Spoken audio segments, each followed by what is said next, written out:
Hello, everyone. This is Kurt Bachmeyer. I'm speaking to our folks live here and those who are tuned in online right now. We're going to wait just a few minutes before we begin officially in deference to the weather and out of respect for the hardy souls who are making their way here. So we'll just give it a couple more minutes.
Good evening, everyone. We're going to get started. I am Kurt Bachmeyer, one of 4 Mental Health Connect ambassadors here at Nativity Lutheran Church. I want to thank you all for coming this evening, braving the weather. We didn't know it was going to be like this, but thank you, you hardy Minnesotans. And I want to thank everyone who is joining us via the live stream. Special thanks to Bob Parrott, I'm sorry. Bob Pratt's an old friend of mine. Bob Parrott, our technical wizard here at Nativity. Bob came back from vacation tonight to make the live stream happen, and we're very, very grateful to him for everything that he does. I also want to thank our partners, who are our partner sponsors for this evening. That would be Lumen Christi Catholic Community in St. Paul and Bethlehem Lutheran Church, which is the headquarters for Mental Health Connect. I'm standing in for Glenn Seefelt this evening, who planned to attend but is home ill with something other than COVID. That's the natural question. And I want to thank Pastor Seefelt for his leadership and Nativity for being a faith community that is committed to addressing the mental health issues of our congregation and the greater community. I also want to thank this evening's special guest for coming to Minnesota just in time for 4 straight days of snow and our first cold snap of the season in order to share her experience and insights and wisdom with us this evening. Reverend Griffith Lund is going to start with a devotion as part of the program this evening, but I'm going to introduce her and tell you some of her amazing resume. Reverend Dr. Sarah Griffith Lund is senior pastor of United Church of Christ in Indianapolis, Indiana. She has also served at congregations in New York, Minnesota, and Florida. So that's an important footnote. Pastor Sarah serves nationally as the Minister of Disabilities and Mental Health Justice for the United Church of Christ. She's the author of 3 books. The most recent is Blessed Youth, which I have in my hand and highly recommend. And her other books are in the Commons area if you're interested in seeing them, and they are available for purchase afterwards. She's also developed a Blessed Youth survival guide that accompanies Blessed Youth, and her publisher has made these available free of charge. So you can also pick up one of these in the Commons after the program. This evening, Pastor Sarah will be talking with us about breaking the silence, the path to mental well-being. There will be time for questions after her presentation, and those of you watching can place your questions in the live stream chat. In her book, Blessed Youth, Sarah says of herself, "I've got a pastor's heart that longs to share hope and healing with people. My training for ministry includes a graduate degree in social work, a professional emphasis I chose because I think the best chance we have to make the world a better place is by working with communities to bring about positive change. Mental health is a spiritual and physical reality. Spirituality can support our holistic health because its practices reflect how we are created in the image of God, body, mind, and spirit." Please welcome Reverend Dr. Sarah Griffith Lund. Thank you so much. Thank you so much. It is a delight to be here tonight, back in Minnesota, a place that I love. I would live here if I could, but my husband, who was born in Anoka, insisted that when we met and fell in love in Minnesota, that it was time for him to explore other parts of the country. So we quickly moved to Florida. But it is good for me to be back here. Thank you for this very warm invitation. I especially want to thank the Mental Health Connect and the leaders who had the vision to bring mental health ministries to Minneapolis faith communities. I've been working with Gail, who's been a delight, and so thank you for your leadership, Gail. Thank you to the host church and to the pastor here for opening up this beautiful sanctuary. I'm grateful to Nativity Lutheran. Thank you to Lumen Christi Catholic Congregation and to Bethlehem Lutheran. I hear there are confirmation students present here in the sanctuary and online, and so a special word of my gratitude for you. I am praying that tonight is a blessing, especially for you, and I'm glad you're here. Thank you for everyone who's joining us online. You are hopefully warm and cozy, and so we're grateful that you are tuning in the live stream. We are going to start with a devotion, and if you're familiar with some of my writings, I look for the blessings in the midst of what can be really challenging times when we think about mental health. And so the beautiful passage in our scriptures that refers to the blessed nature of God's creation comes from the Beatitudes. And so if you'd like to look at a Bible, you're welcome to get a Bible at home or in the pews. We're looking at the Gospel of Matthew, the 5th chapter, known as the Beatitudes. And so you're welcome to read along with me. May God bless the reading of the Holy Word, the Gospel according to St. Matthew, chapter 5, verses 1 through 12. When Jesus saw the crowds, he went up the mountain, and after he sat down, his disciples came to him. Then he began to speak and taught them, saying, "Blessed are the poor in spirit, for theirs is the kingdom of heaven. Blessed are those who mourn, for they will be comforted. Blessed are the meek, for they will inherit the earth. Blessed are those who hunger and thirst for righteousness, for they will be filled. Blessed are the merciful, for they will receive mercy. Blessed are the pure in heart, for they will see God. Blessed are the peacemakers, for they will be called children of God. Blessed are those who are persecuted for righteousness' sake, for theirs is the kingdom of heaven. Blessed are you when people revile you and persecute you and utter all kinds of evil against you falsely on my account. Rejoice and be glad, for your reward is great in heaven. For in the same way they persecuted the prophets who were before you. The word of God for the people of God.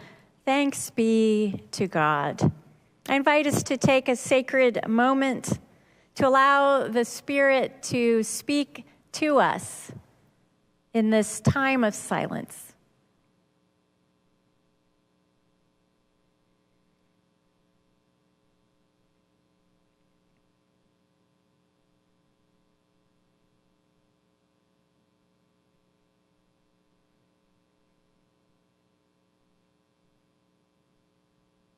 Amen.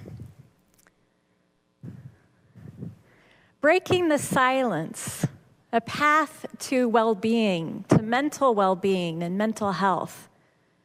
Breaking the silence about mental illness, about brain disorders and brain diseases is something that God compelled me to do. This was how I found my path to healing. And I feel God has called me to share it with you. And so thank you for being here to be part of this movement of God's Spirit. Now, why is breaking the silence a pathway to mental wellness? Why might that be? One of the biggest barriers to mental wellness and mental health resources is stigma. The stigma and shame associated with mental illness. Now, why is that? Why do we have stigma about a part of our physical reality? Is there stigma associated with heart disease or diabetes? How many of you in your faith communities during times of prayer and sharing hear people calling for prayer for people living with cancer? We even have ribbons that we wear for cancer awareness, right? But how many people feel that sense of belonging and pride when it comes to mental illness? How many of us feel comfortable asking for prayers for ourselves or our loved ones living with a mental illness? What is the color for mental health? Green. A green ribbon. I'm wearing green. Blessed are those who live with mental illness and our loved ones. And so tonight I want to share part of my story in hopes that you will feel God opening you up to not only share your story, but to create space for others to share theirs. Because it turns out one of the most powerful things we can do to promote mental wellness is break the silence. Stigma and shame isolate us, make us feel alone. And when we're alone and isolated with our mental health challenges, it becomes a pit that gets deeper and darker, and we get sicker and sicker. And that despair can feel like an endless bottom. And I've been there. In the spiritual world, we call it the dark night of the soul. And it's part of being human to have a dark night. But what happens when those nights turn into days, turn into weeks and months? Have any of you been there or watched a loved one? Now, we're here in a sanctuary, And I grew up going to church my whole life since I was a little girl, a Lutheran church, Shepherd of the Hills Lutheran Church. Yet never once did I hear anyone, a preacher or anyone, talk about mental health in church growing up. And it wasn't until I started talking about it as an adult that I realized that the faith community has a lot we can do to promote mental wellness, but we've got to be able to talk about it. I grew up in a family where I'm one of 5 kids, and my father was a successful animal doctor. He and my mom met in Missouri, and within a few weeks they were engaged and married and moved out to Los Angeles, where he fulfilled his dream of opening an emergency 24-hour small pet animal hospital.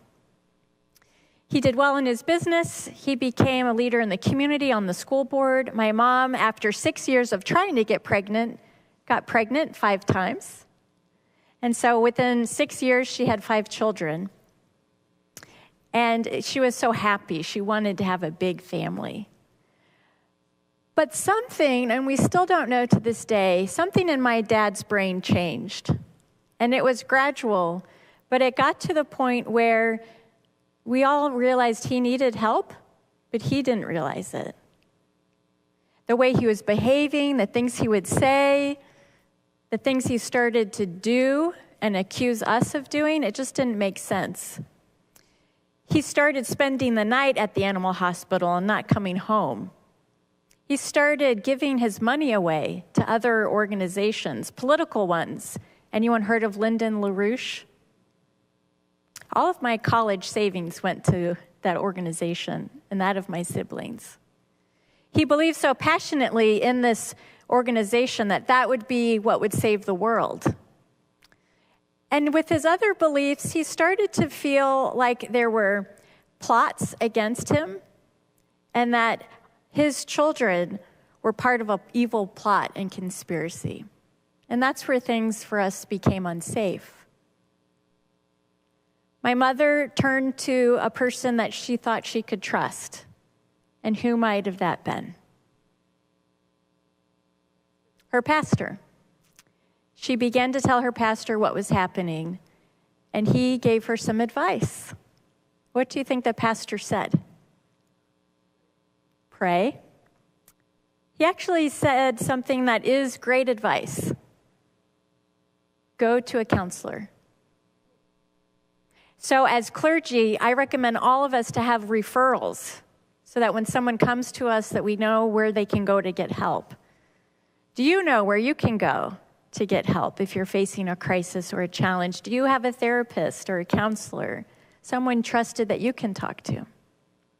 So my mom said to my dad, you know, we need to get some help, get some counseling. And what do you think my dad said? Yep, he said, I don't need help. But my mother went with the 5 of us, and the counselor helped us talk through what was happening. And he said to us, I see a pattern, things are escalating, and I think you're at a crossroads. It might be time to make safety plans. It might be time to separate for a little bit until your dad can get help. So I'll never forget the counselor saying to us 5 children, raise your hand if you think that you all should leave your dad. And I was about 8 years old, and it was so scary to have this adult person who was the expert look to me to make a big decision like that. And I don't know what I voted to do, but what I do know is my stomach started to hurt a lot. And that was really the beginning of my physical symptoms of my emotional turmoil. Any of you get that? You get stomach aches. Sometimes you have to run to the bathroom. Sometimes we get headaches.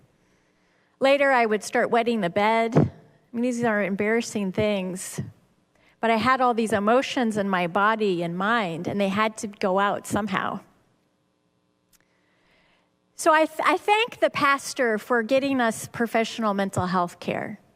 And my mom did what she had to do to get us all safe. And so I share that story because each one of us have different stories. Mental illness looks different for different people. My dad was a person who had serious mental illness. So he lived until his early 60s, and his mental illness got worse and worse because he had anosognosia, which is very common for folks with bipolar and schizophrenia, and it's where your brain does not allow your self-awareness or self-insight. And so that's why it can be frustrating to try to support people with schizophrenia, because they will often refuse medication, hospitalization, or services. And that's why a lot of the folks unhoused are people with this anosognosia. And so compassion for people who are not able to receive care. My father was one of them. He ended up homeless and finding his way to a Catholic community that took him in his last year of life and offered him the Holy Sacrament of Communion. And so I'm really grateful for that role of that priest and that church. When my father was estranged from all of us and homeless, a church took him in. And that means so much to me. And all of us in our faith communities can be that special sacred place without judgment, offering God's unconditional love, when for different reasons family members cannot, right? I was so ashamed and embarrassed that my dad heard voices, that he had delusions, that he was homeless. And I didn't tell anyone. And that kind of silence was harmful to my well-being. And so I hope that our churches will be places where we don't have to keep those secrets. And here I am, a pastor who is able to tell this truth about our life and invite others to share your truth. How many of us in our churches expect people to wear a mask or wear your Sunday best or smile, right? When really, we might need to cry, and that's okay. We might need to share a story we've never told anyone. And that is how we begin to heal. I went on to seminary and was pastoring a church when I got the phone call that my dad had died. He died in an indigent care facility in California, not far from that Catholic church that gave him the sacrament of Holy Communion. And it is when he died that I realized that I had never told the story of growing up in a family with serious mental illness, and that God was calling me to tell that story. And so the first book that I wrote is Blessed Are the Crazy, Breaking the Silence About Mental Illness, Family, and Church. And I was terrified to write this book. I thought if I wrote this book, then everyone would know I was crazy.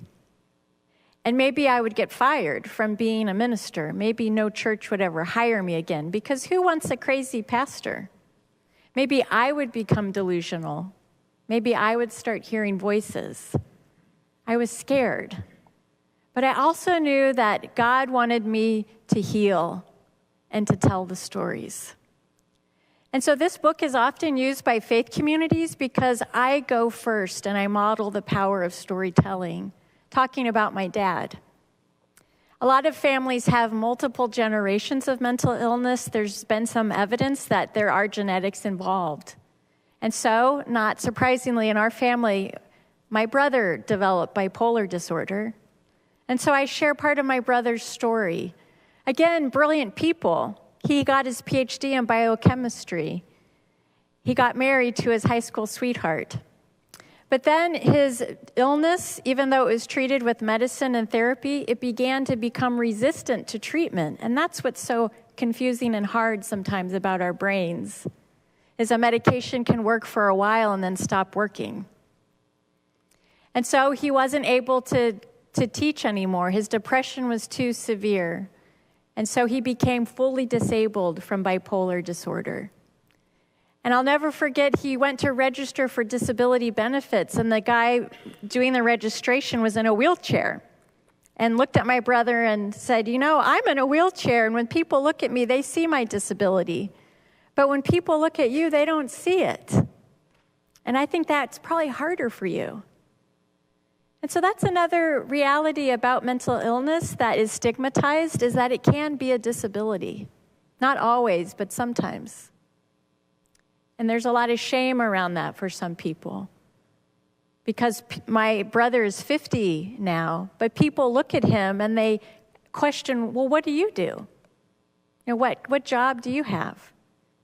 And so he feels like he has to explain himself and why he's not able to work. He found sobriety, which helped save his life. For my brother, who was so depressed, if he were to drink alcohol, he would begin to act on his suicidal thoughts. And so I thank you, if you are a faith community that supports 12-step or AA meetings, that is suicide prevention. Anytime my brother attempted suicide, it was when he was using substances. And so if you want to do a mental health ministry, look at partners in the recovery community and see if you can donate space for them. My brother's first meeting was at my church in Florida. That's where he got his big book of 12 steps. And I'm so proud of him today. He's doing well in his recovery. I also tell the story of a cousin who was abused as a child and traumatized and acted out of that trauma and abuse and became a person who inflicted harm on others. How many of us have families with these types of stories that feel embarrassing or shameful, and it's so hard to talk about? But that silence keeps us unwell. And so what we're doing tonight is giving permission to shine a light on these stories and not be afraid, knowing that God's love and compassion will bring healing. But I want to tell the story briefly of Paul, who had a psychotic episode as a young adult and committed a heinous crime. He murdered a woman in her home. We know that he was in a psychotic episode because after he committed that heinous crime, he was driving down the road and saw someone pulled over with a flat tire. And there's a record that he stopped, as a good Samaritan would, and helped that person change their flat tire. He was convicted of murder and sentenced to death in Missouri at the age of 20.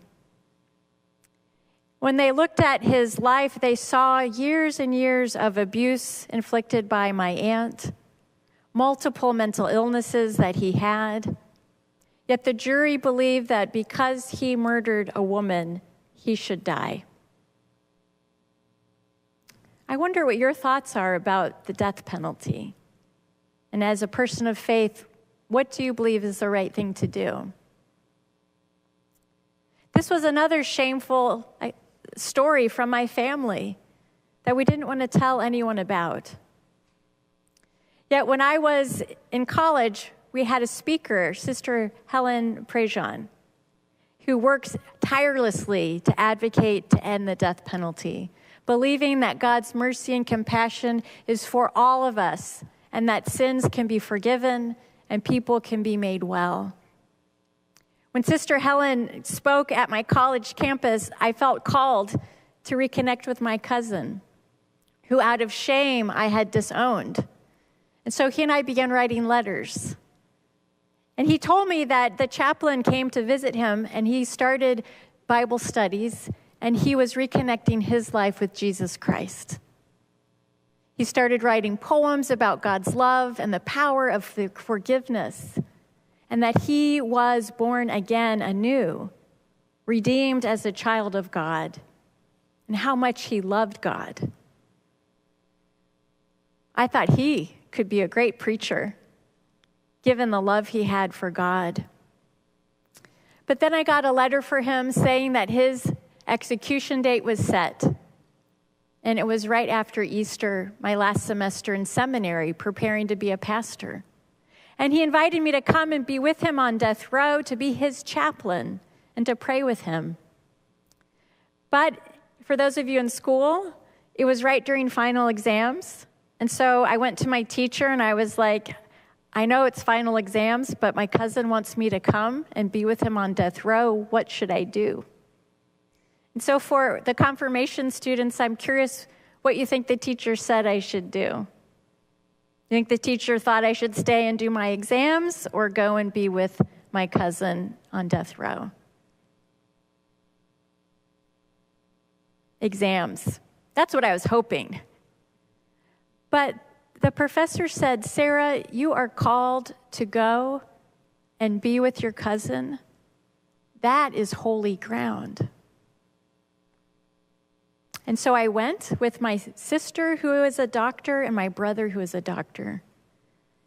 And what we witnessed, people aren't supposed to know about. And I write about that in detail in my book. And so if you want to know more about what happened, I wrote it here. But it's part of my PTSD. Witnessing his execution traumatized me. And if you are a follower of NPR today, the NPR website has an article that is based on research of the harm done to people who work in our execution chambers. The executioner, there has to be someone who pushes the button. And they also have to rehearse executions. And so one of the staff members who was the one being executed, he felt like he was really being killed. And so there's evidence now that there's PTSD for people who are, on our behalf, executing people. Right before my cousin was executed, the nurse who had taken care of him his 10 years on death row offered to comfort him and offered him anti-anxiety medication. And he said no. And so we know that our jails and prisons are filled with people with mental health challenges. But what about before they get to jail and prison? What about mental health care before it gets to that point that we're executing someone? And so part of why I tell this story and do this work in faith communities is so that we all would have hearts of compassion and focus our energy more on prevention, starting with children, and making sure that any child who might be in harm's way, subject to abuse or neglect, would get mental health care and get services and support. And the faith community has the power to partner with schools and other nonprofits to bring in those resources. So the other story I tell is about my own family. Blessed Youth is a book that was inspired by my niece, who was a believer in breaking the silence about mental illness. Her project at school was to start a nonprofit called Sentimental. She was 16, and she thought high schools should have educational programs that taught students the basics of mental health. What's depression? What's anxiety? What are eating disorders? What's drug addiction? And how can we get help? She wanted people to know how to help your fellow classmates, and that there's no shame or stigma in asking for help. And then 6 months later, she died by suicide. Her name was Sydney, and we were shocked. She was a 4.0 student taking 6 AP honors classes. She was trying to graduate early so she could serve in the Peace Corps. And she was suffering tremendously and was not able to tell any adult in her life. She did tell some of her peers, but we have done a terrible job training our kids what they need to do if they get a text from a friend in trouble. She had made multiple attempts, and her peers knew this, but no adult was informed. It didn't have to be that way. And so the Blessed Youth Survival Guide was created to help every youth have a safety plan. And even adults, all of us, to have a safety plan, that there are safe people that we can tell if we're having any kind of thought of self-harm or suicide. And so I just want to pause here and invite you to reflect. Who is one person that you could tell if you had a thought that was disturbing you? And it's human to have fleeting thoughts.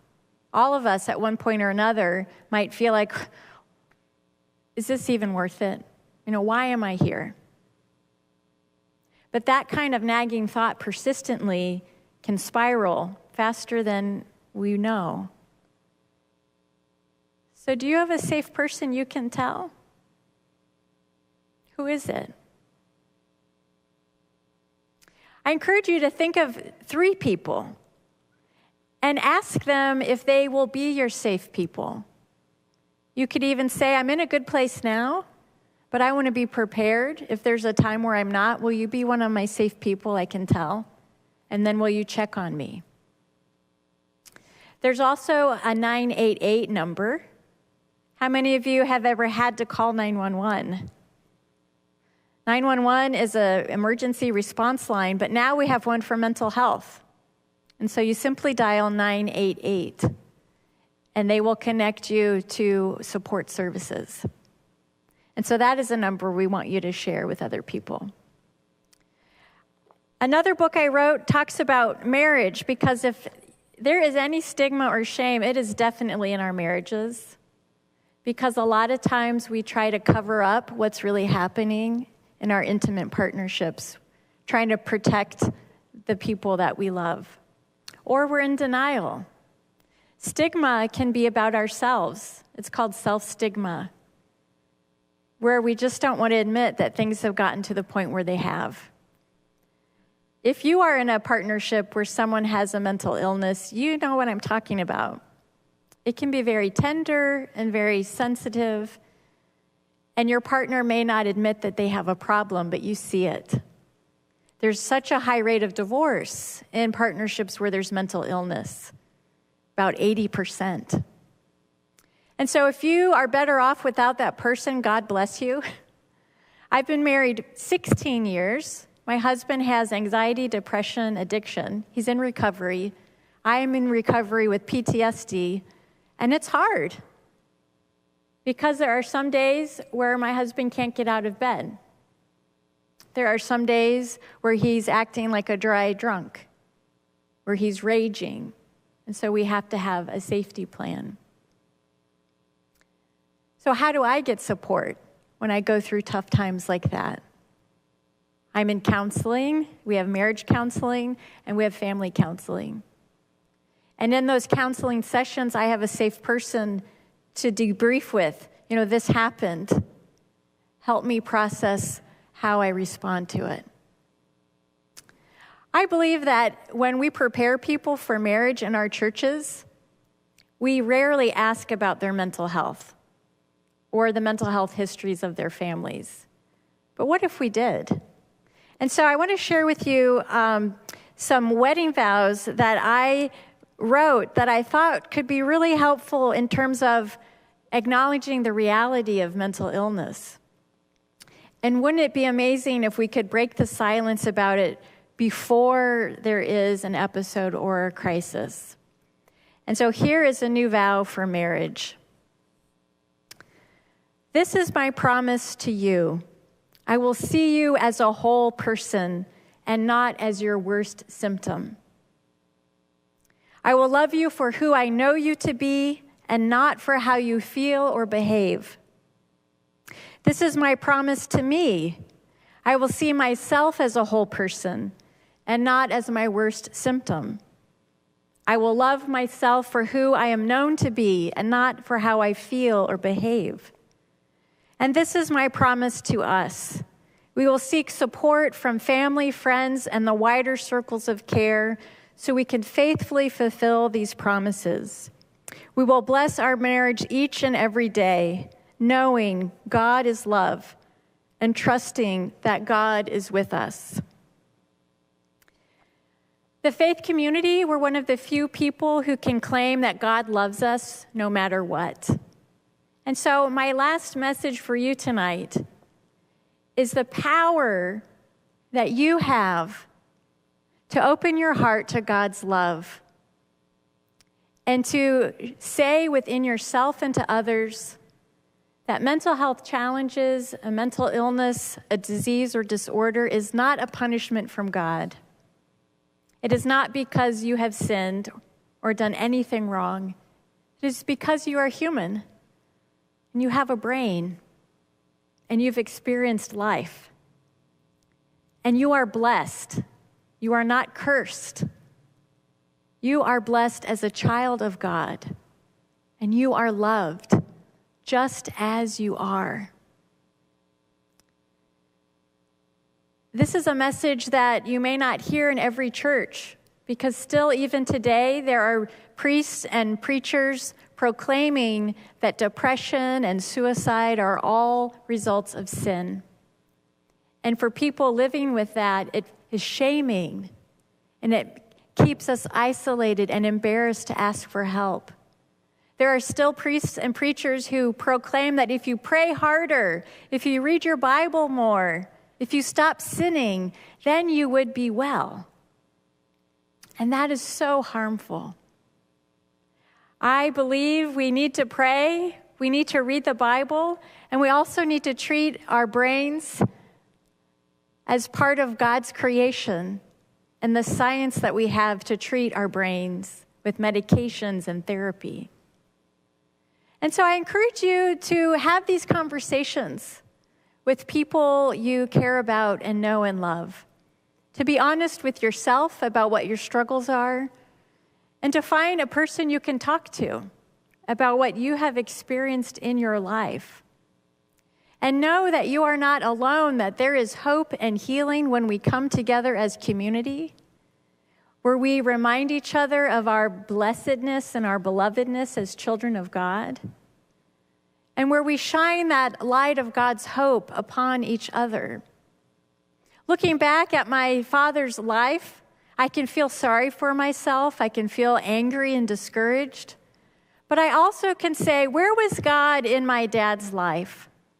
And God was in that priest who offered him Holy Communion when he was in his despair. I can ask, where was God when my brother was in the psychiatric hospital on Christmas Eve? My mom and I went to visit him. I'll never forget, we were sitting in this room with those fluorescent lights blazing, and there was another family having a visitation, and somehow it had escalated, and they were yelling at each other. And we just sat there in silence, holding my brother's hand. And just that human touch, that unspoken love between us. God's love is in the psychiatric hospitals when we look at each other with eyes of love and compassion. And then I ask, where was God when my cousin was executed? Where was God? And I realized that God was there in my cousin Paul, who was a child of God. So where is God on this blessed journey of mental health and mental illness? God is with us, with me and with you. I want to encourage you, if you've heard something tonight that has stirred within you, to pay attention to that. Think about who is a safe person that you can tell if you're having thoughts of self-harm, depression, or despair. And who is someone that you can tell that you might need some help? How can you be that safe person for someone else? We have these survival guides for everyone here tonight. Please take them. They're a gift from the publisher. And then I also want to offer you these books here for a special discount, $10 a piece. So these are books you can use for a book study. You can give them to your friends and family.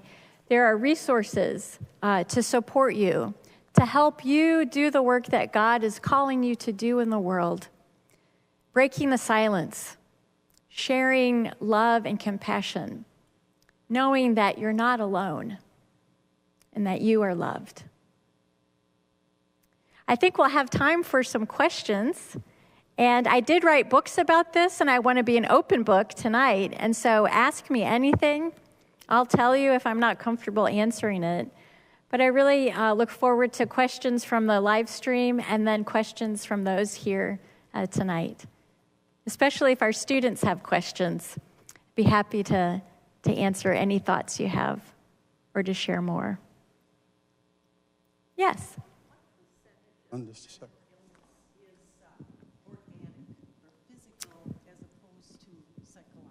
Yeah, that's a great question. About what percentage of mental illness is organic, physical, or psychological?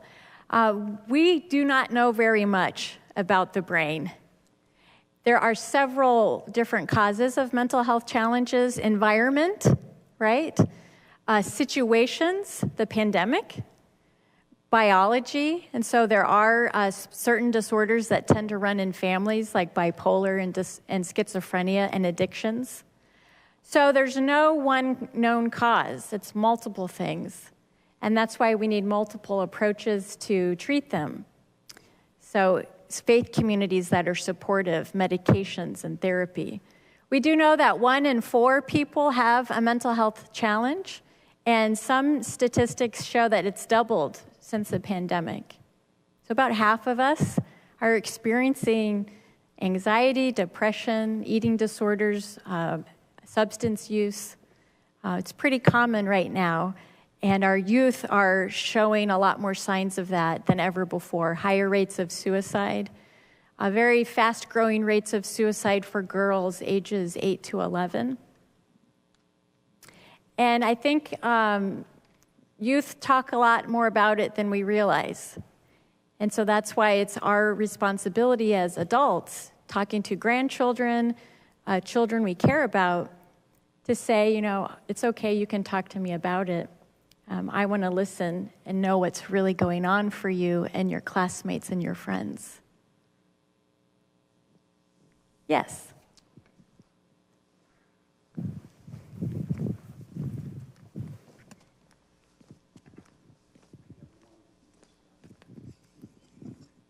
In your book, Blessed Youth, you talk about peer-to-peer support groups or youth-to-youth support groups. Can you say more about that and your experience with it?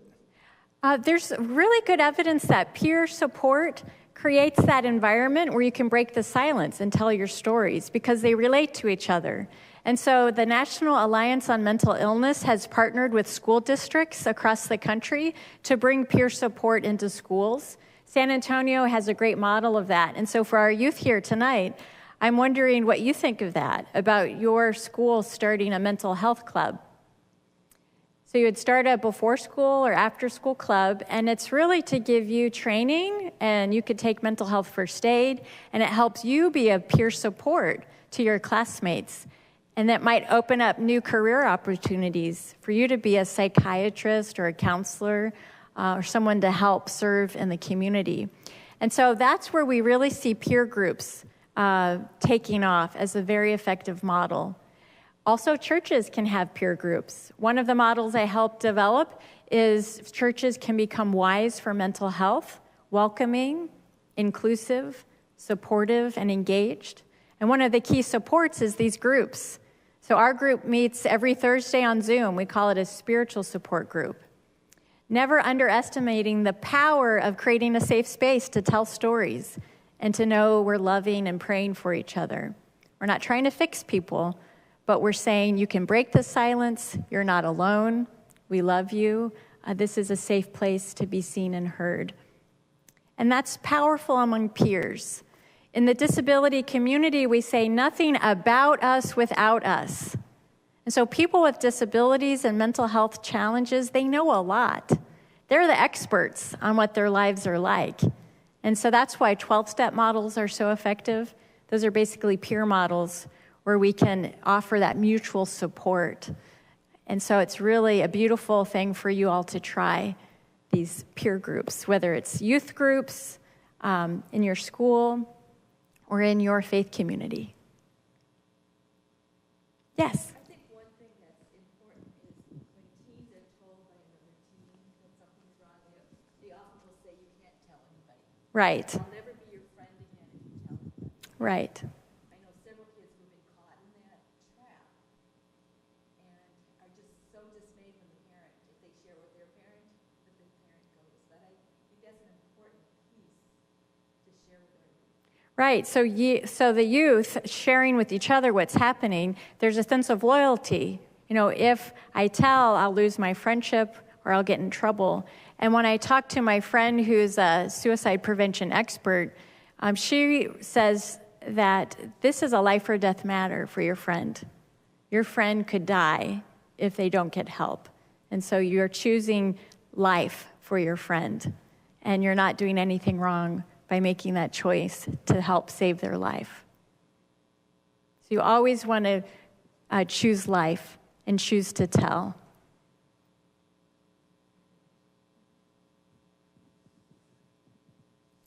Any other questions or thoughts? Yes? Hold on.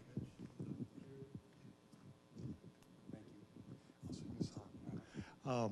You mentioned the peer. Is there a model for that anywhere for creating a peer? The peer model? Yeah. For schools? Yeah, or no, for a parish as well? Oh, yes, I do. I have a whole model, a spiritual support group model, and you can find it on the website for United Church of Christ Mental Health Network. It's on their resource list there, spiritual support groups. Cool. And then just along that, I mean, one of the things we're trying to do, we're creating a training for, being available for people going through transition. But there's this whole element of creating what I call a culture of care. Yes. Where people feel comfortable being able to reach out and ask for help. What other things would you said, you mentioned one already, the groups, but what else for creating that type of culture of care that would help the culture to become more caring? Thank you. Yeah. Pathways to Promise is also a Christian organization that has companionship training, and that's something you could get certified in.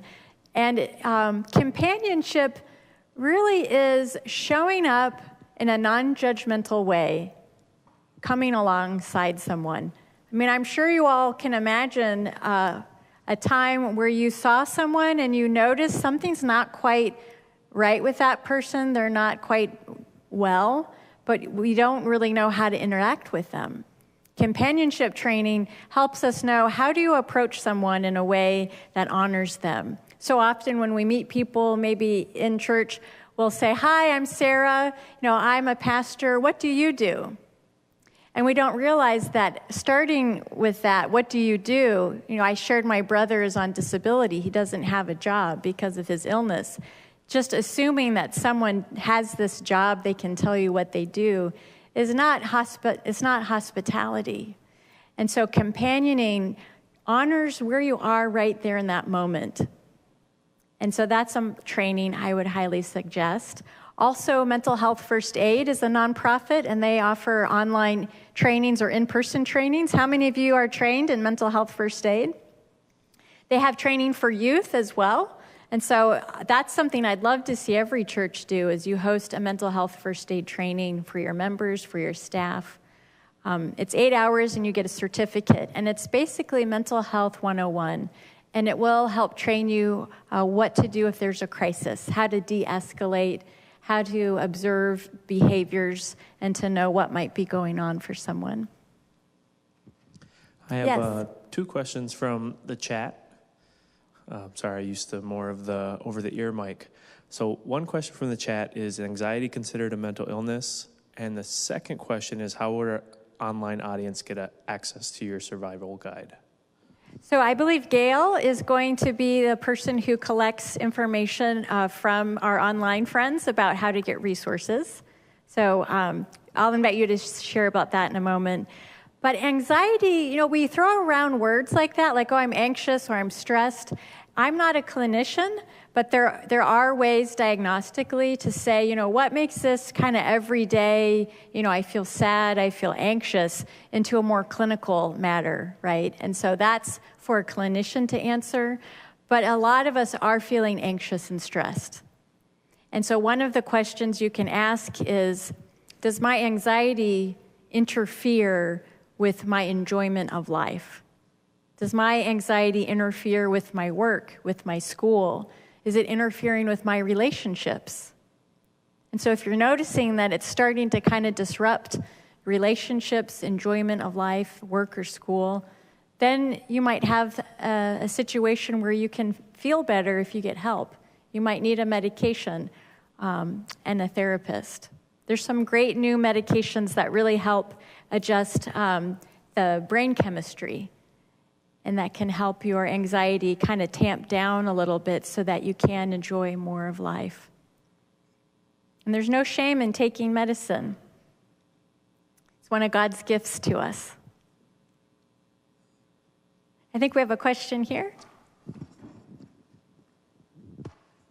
So, we hear on the news about the police being called. You call 911 and somebody is having an episode. So if I call 988, is that going to be the number I would call instead, or what do you get at the end of 988? Yes, so 988 is the new number. It is the crisis line that's like a 1-800 blah, blah, blah, blah, blah, blah, blah, blah, blah, that no one can remember. So they turned that same crisis support line into a 3-digit number that we could memorize. So if you do need a mental health support, call 988, and you will have a trained operator to answer your call and to help connect you to services. If for some reason you're calling 911, you want to ask for a crisis intervention team. And a lot of cities around the country have trained officers with mental health crisis training, but you'll need to alert them ahead of time that that is the situation. You can call 988 and test it out. And so they are open to receiving a test call. So if you just want to call it and find out, how do you use this new resource, they welcome your phone call.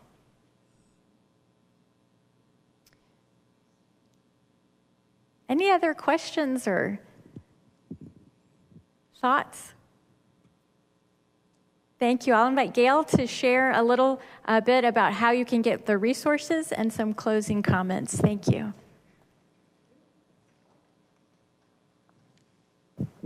Wow. We told you that this was going to be inspirational, and I would say that's exactly what it is, what it was. Thank you. Thank you for sharing your story. Thank you for sharing your passion, and also for sharing with us what we as faith communities can do. And reinforcing that we are doing the work, but we have a lot more. We have a lot more that we can do, so thank you. Thank you very much. As Sarah said, she's the author of 3 books, so those books will be available. Also, the survival guide, so if you would like to contact me, I think the best way is, for most people now, is texting. So if you would text me at 651-329-4446. 651-329-4446, and I'll make sure that you get the survival guide, or if you want to purchase a book. So again, thank you so much. It was just wonderful. A couple announcements that I'd like to make. So get your calendars out. And the first one is we have a concert coming up that's put on by the Sound Mind Project in partnership with Mental Health Connect. On December the 2nd, it's at 2 o'clock, St. Michael's Lutheran Church in Roseville. The Sound Mind Project is a community choir that exists to raise awareness and support for mental health needs, for the needs of youth in our communities. Kurt and Lisa have been to their concert and said they're absolutely fabulous, and we all trust Kurt and Lisa. We know if they like them, we'll like them. But it's a great project. And then the other thing I'd like to mention is on December 20th, we will be streaming the Bethlehem Lutheran Church in our sanctuary, their church service, The Longest Night, a Service for Hope and Healing.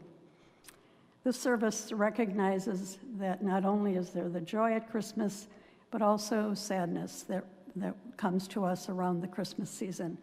So it's a wonderful service. We did it here last year, and we're going to do it again. So with that, I would just say happy Thanksgiving to all of you, and peace to you during this season of gratitude.